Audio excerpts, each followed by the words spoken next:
Ahí estamos, escuchando a nuestra querida Rosalén. Bueno, pues vamos a hablar de ser felices. Al final todos queremos ser felices, ¿no? Y uno de los principios básicos para serlo es aprender a quererse a uno mismo.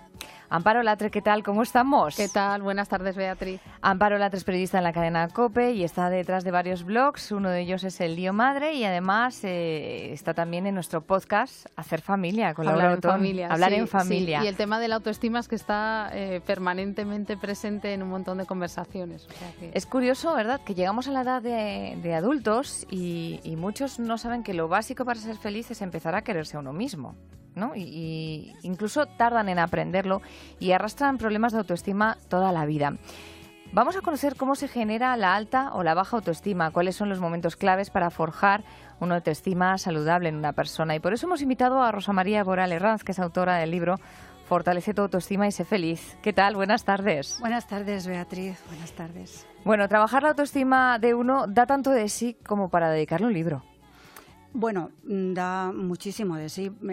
La autoestima tenemos que entenderla como el eje del comportamiento. Es la clave de la personalidad, porque normalmente se entiende como quererse, no, es la fuerza mental, el poder mental. Y eso lo da no tanto el quererse como el valorarse, el confiar en uno mismo, el sentirse capaz, porque esa es la esencia de la autoestima. Y eso va a hacer que tú te sientas confiado, seguro, y afrontes y enfrentes cosas. Las que tienes pueden ser problemas, pero también pueden ser cosas nuevas que quieras afrontar. Esa es la esencia de la autoestima, por eso es lo más importante del comportamiento, el eje del comportamiento. La autoestima de la persona se construye sobre dos mundos, uno que es el externo, ¿no? Y que lo forjan las vivencias y las relaciones con nuestro entorno, nuestros amigos, nuestros padres, y otro es el interno, que es la imagen que tiene uno de sí mismo. Bueno, exacto. Desde que nacemos y hasta el último de nuestros días vivimos dos mundos. El externo que nos viene dado, pues un niño nace en una familia, tiene unos padres, luego va a un colegio, tiene unos compañeros, luego al instituto, etcétera. Todo a lo largo de la vida tienes un mundo externo. El mundo interno es el que vas creando a partir del externo. Es decir, es tu interpretación de los hechos.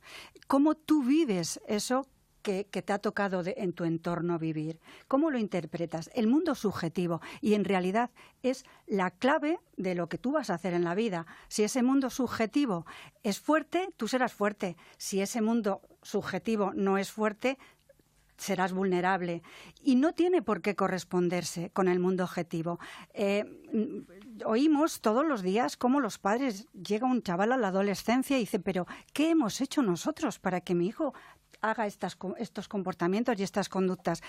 Pues no habéis hecho nada intencionado. En absoluto, los padres siempre quieren lo bueno. Lo que ha ocurrido es que ¿qué ha interpretado su hijo de lo que ha vivido desde el momento de nacer? Esa es la clave que tenemos que entender para entender la mente del niño y el comportamiento del niño. Rosa María, yo como madre tengo la impresión de que últimamente nos lanzan, pues a veces en el colegio, los profesores o expertos, nos lanzan el mensaje de que tengamos mucho cuidado para no dañar la autoestima de los niños, no le digas tal cosa, no. Por ejemplo, en partidos o campeonatos, pues se da a todos medallas para que no haya ganadores y perdedores. A veces es como un cuidado extremo y yo tengo la sensación de que estamos perdiendo un poquito el norte, ¿no? Que no porque uno gane y otro pierda, porque a un niño le digas esto lo has hecho mal, vamos a dañar la autoestima, ¿no? Que a veces andamos con unas cautelas que no sé, como madre yo pienso que estamos perdiendo un poco el punto de equilibrio.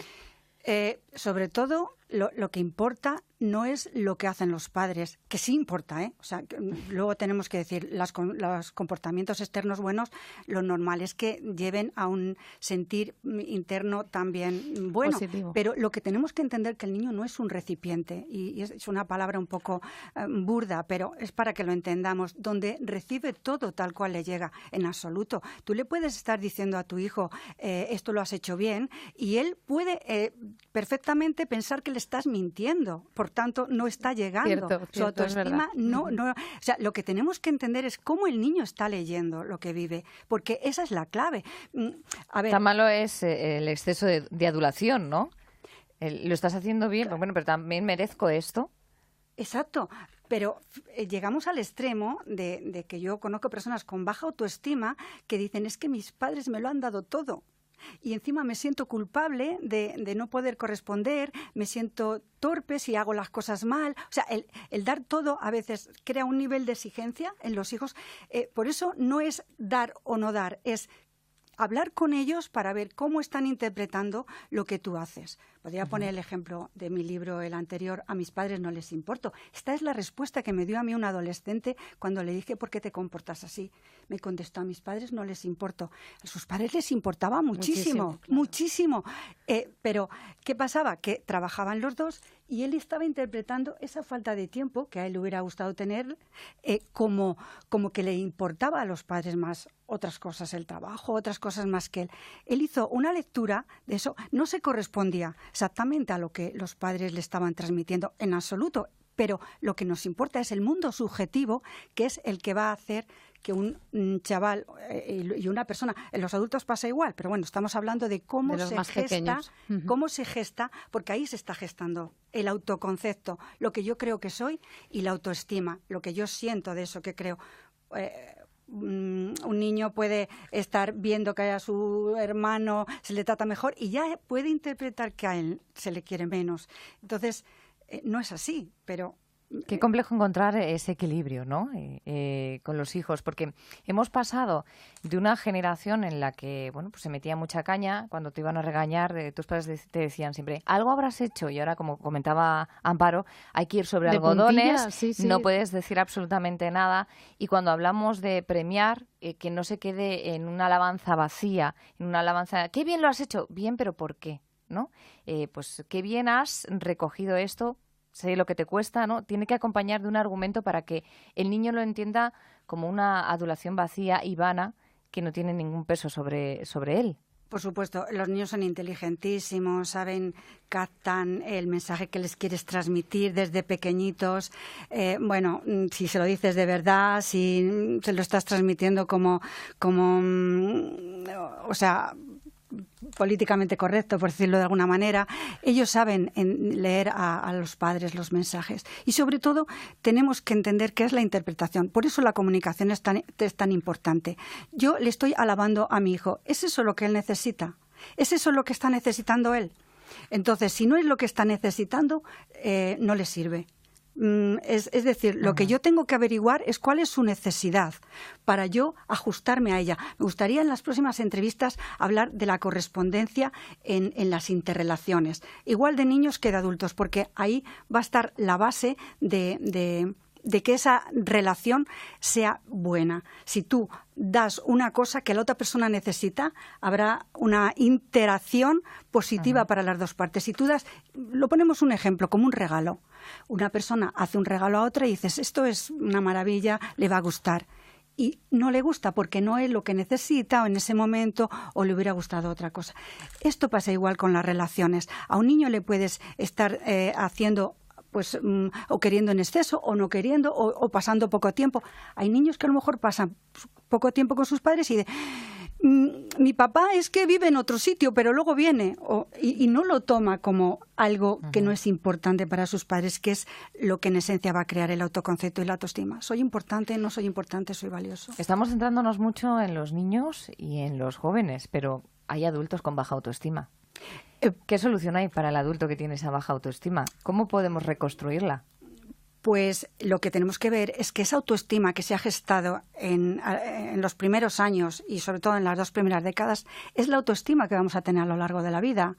Se puede modificar, pero si uno quiere, o sea, tiene que hacer el propósito de modificarla o por situaciones puede cambiarse de positiva a negativa y de negativa a positiva según las relaciones que vayas teniendo a lo largo de tu vida, pero la autoestima y el autoconcepto suelen ser permanentes y sobre todo que es algo interesante porque la persona sin darse cuenta va fortaleciendo una o y debilitando la otra, adquiere una serie de miedos y de inseguridades que los pone en marcha una y otra vez, y sin darse cuenta está haciendo un fortalecimiento de esa autoestima formada. Entonces, cuando me preguntas, ¿cuándo se corrige? Cuando la persona se da cuenta de cómo lo está manteniendo. Primero, de dónde lo ha formado, porque está claro que lo ha formado a partir de una realidad objetiva, pero sobre todo, qué interpretación ha hecho a esa.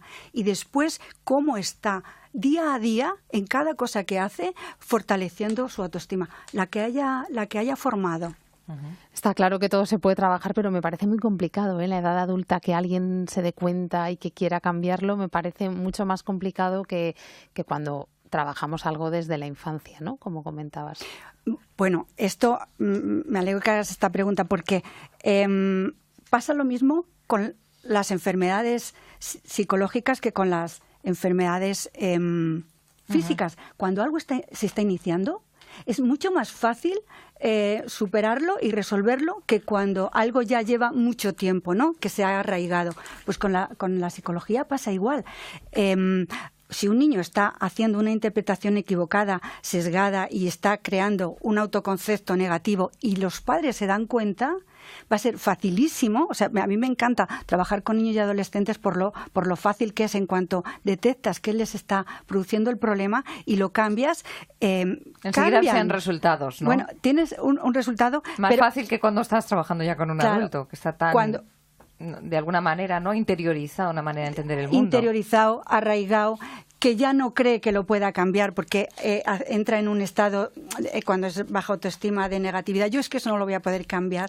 Entonces, ahí es su propio... él pone las dificultades un poco, ¿no? Y sin embargo, en los niños es una maravilla cuando dices, mira, es que el niño está interpretando esto de tu conducta. Por ejemplo, cuando nace un hermanito, mi mamá no me quiere más a mi hermanito. Pues en cuanto le dices a la madre, vamos a ver cómo gestionas esto para que el niño no se sienta desplazado. Pues ahí vas a prevenir que este niño cree el autoconcepto de no soy importante, no soy válido, no me quieren.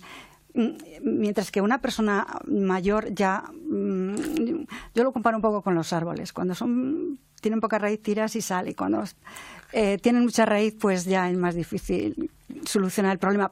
Pero lo que yo quiero transmitir es que siempre se puede modificar y de hecho es algo que estamos haciendo todos los días. Bueno, pues pueden empezar a trabajarlo con el libro de Fortalece tu autoestima y sé feliz de Rosa María Boal Herraz, pero ella además está en la calle Juan Hurtado de Mendoza 13. Hay un teléfono, el 618 20 40 42, no, 618 20 40 42, donde nos podemos poner en contacto directamente con Rosa. Muchísimas gracias. Muchísimas gracias, Beatriz. Hasta la semana que viene. Muchas gracias. Hasta la semana que viene.